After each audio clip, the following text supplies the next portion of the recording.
Okay, welcome to today's webinar. Today we're going to be talking about applied behavior analysis in the classroom and talking about different behavior strategies for teachers and paraprofessionals. Thanks for joining today. Hi. So can you tell us a little bit about what your role is in working in a school environment and what ages you work with? Yep, I am a student advocate for the Murray City School District, and I work with kids K through 6th grade, dealing Great. with the behavioral issues they might have throughout the day. So the main types of students you're engaging with are typically dealing with behavior challenges? Correct. Yeah. Okay. All right, well, I'm going to start with just kind of going over what even is applied behavior analysis, because it kind of sounds like a mouthful. So the word applied, that part of applied behavior analysis, which we call ABA, is looking at any kind of behavior that's socially significant for an individual. So that might be someone's social skills or lack of social skills, language, are they able to communicate? Are there any language barriers or communication barriers? Academics, is there any kind of performance deficit? Or are they able, or do they have like a learning disability? Do they have anything that's affecting their ability to perform in their academics? Looking at daily living, self-care skills, can they get dressed themselves? Can they feed themselves? Are they toilet trained? We look at different vocational skills, like being able to do different types of work, things that will be able to get them jobs in the future. We look at different recreational leisure skills. Are they able to ride a bike? Are they able to participate in PE?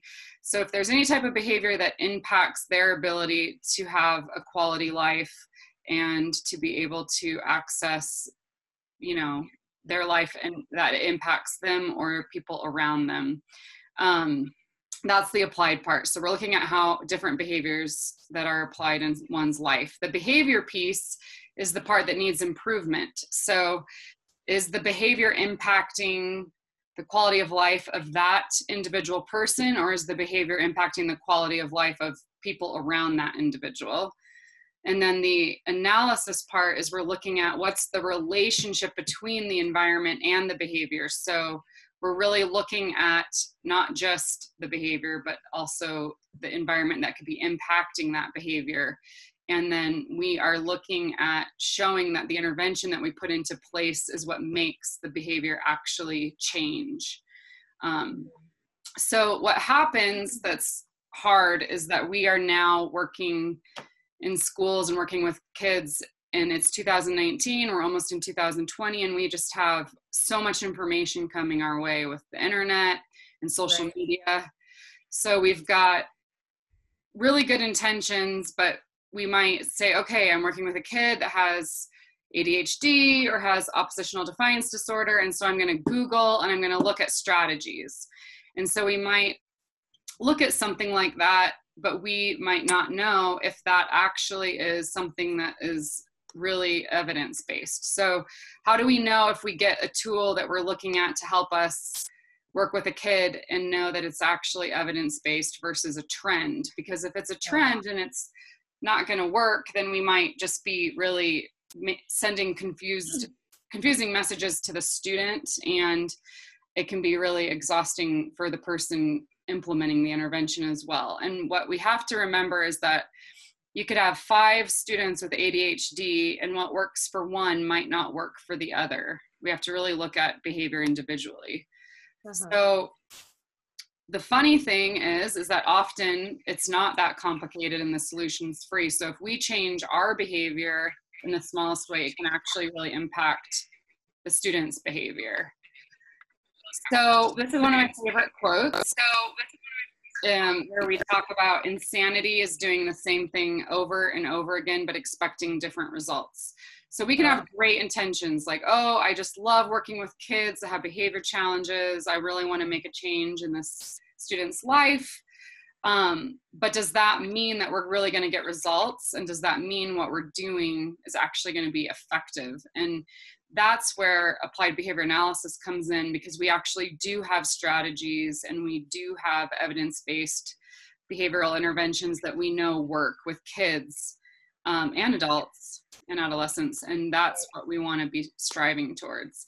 So the thing we always want to do first is look at our own behavior. So our reaction to an individual's behavior can actually lead to the increase or the decrease in the problem behavior. All responses to challenging behavior require us to change and recognize our own behavior. So do you feel like that's the case the more you work with kids? Yeah, and the more that I'm becoming aware of it and going into a situation where I'm looking at my own behavior, I'm noticing much different results, positive. Mm-hmm. Yeah, or like what works, the way I reacted to this kid worked, the way I reacted to this kid didn't work. Oh, 100%, right? Yeah, so, and that takes time getting to know our kids, right, that we're working with. So we are now going to kind of talk about what we call the ABCs of behavior. And so this is kind of the 3-term contingency that we use in applied behavior analysis. So a lot of challenging behavior can be biological, like there can be a chemical imbalance or a hereditary component to behavior, but most behavior is learned over time through experiences. So most behaviors are really shaped by what happens before the behavior occurs and after the behavior occurs. So what the ABCs are that we talk about is A stands for the antecedent, B stands for the behavior, and C stands for the consequence. So when we say consequence, we're not just saying, oh, your consequence is that you're grounded because you came home late.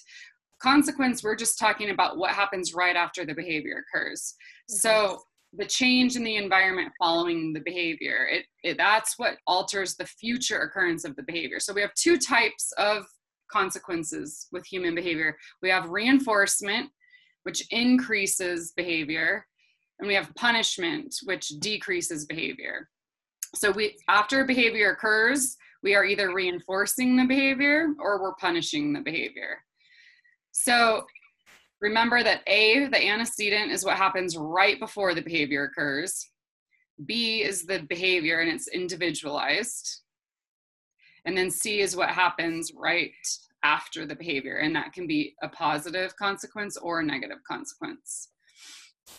So the antecedent, what happens right before the behavior occurs, it's not what causes the behavior.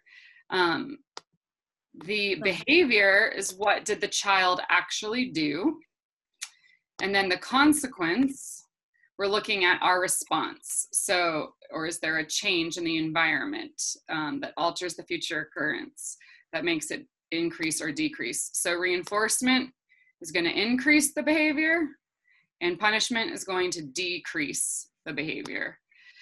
So there's 2 types of consequences. There's natural consequences that are directly related to our behaviors. If I'm playing with matches and I touch the fire and I get burned, that's a natural consequence. Or if I am speeding and I get a ticket, that's a natural consequence of speeding. If I miss a field trip because I'm homesick with the flu, oops, sorry, that's a typo right there. Then that's a natural consequence of being sick. Social consequences are not related to the behavior, like withholding recess for not getting your work choice done, or writing a behavior reflection, or getting sent to the office for screaming and disrupting the class. Those are consequences that there has to be a person involved with. That's what makes it social.